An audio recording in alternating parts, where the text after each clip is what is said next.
as I'm going out to try and find Americans or our allies that are out in the city of Kabul to bring them into HKIA, and you're stepping over like small burnt babies, like it's the worst thing ever. Fast forward 3 weeks, we're at the Del Rio River, and there are 400 immigrants trying to cross the river. They have babies up on their shoulders, and the coyotes, the traffickers, every single person that's in the river has paid the cartels to be escorted across the border. Well, concurrently, the cartel is about to smuggle 500 meters up the river 2 dudes with bundles of fentanyl on their back. So I'm dealing with this gigantic humanitarian problem of a few hundred people at night trying to cross a dark, cold, flowing water with babies on their shoulders. And what do the coyotes do? The moment that they start getting close to the shore, they just grab the kids down into the drink, down into the water. Babies are floating, little children are screaming. Why would they do this? Because I have to spend resources of my personnel to flood to try to save these immigrants from drowning in the river. And I have to throw a ton of resources and people at them to try and save them so they don't die in the river. At the exact same time, the resources that I have to use personnel-wise here, they're getting guys successfully onto the shore with bags full of fentanyl as they run into the inland, into the interior. And they know exactly what they're doing. They're making money by moving people while they're concurrently making money smuggling drugs and throwing humanitarian crises at us so that they can move drugs simultaneously. And that's hard for people that are trying to do good. How do you choose which problem to attack? We had a service member that dived into the water to try to save a baby, and he drowned. Took us a week to find his body. A Texas National Guardsman dove in there to try to find a baby that had got pushed off, and he drowned trying to save her. Is it a matter of resources and not enough resources being put into? Well, obviously, this whole thing reeks of. It's so terrible to say, but it seems like this is a concentrated effort and not just from the cartel. It seems like this is something that's being allowed to happen. The benefit of, there's lots, I mean, that's a hard question. Right. Texas has a way different position than the federal government as to the immigration problem. And their approach are almost in conflict. So when you get to like the real bad actors with, sexual trafficking cartel members, drug smugglers, weapon smugglers, of course you're going to see federal assets being leveraged to attack those problem sets.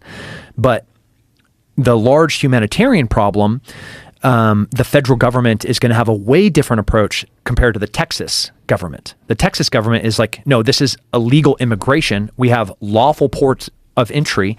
You have to legally come into the United States through a legal port of entry. And then once you are here, we will process you in accordance with what the Department of State says the immigration process is. Because there's a rule, and we're a country of laws, so you have to follow the law. Anything else is illegal.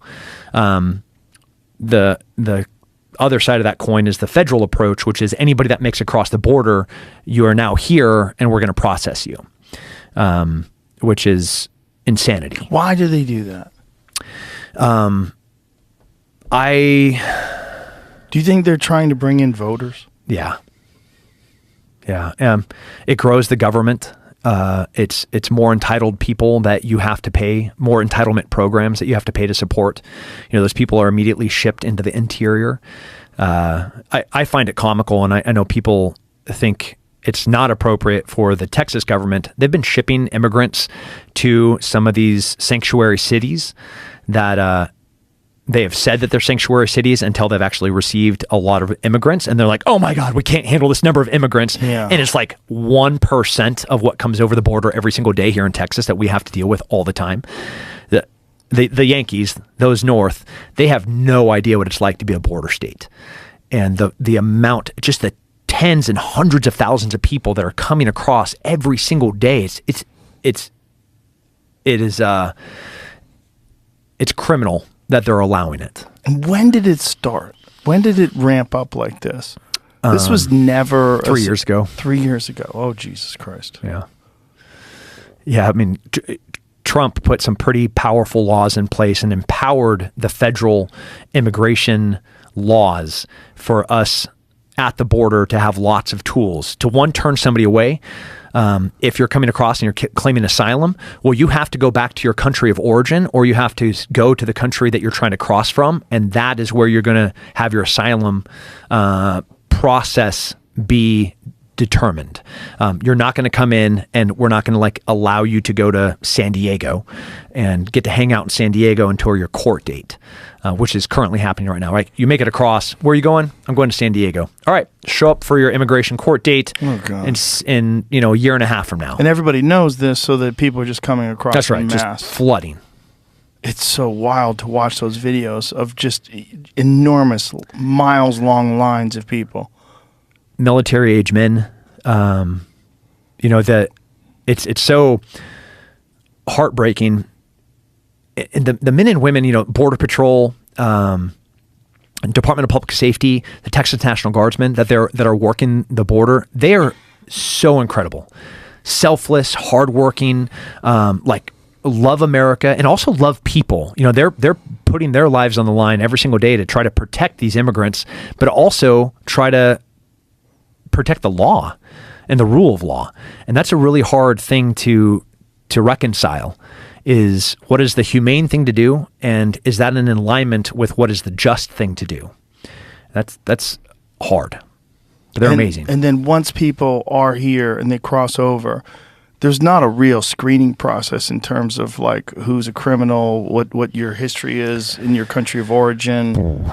Yeah, you want to get a weird Google thing. Google how many known people on the terror watch list have made it across, and it'll scare the crap out of you.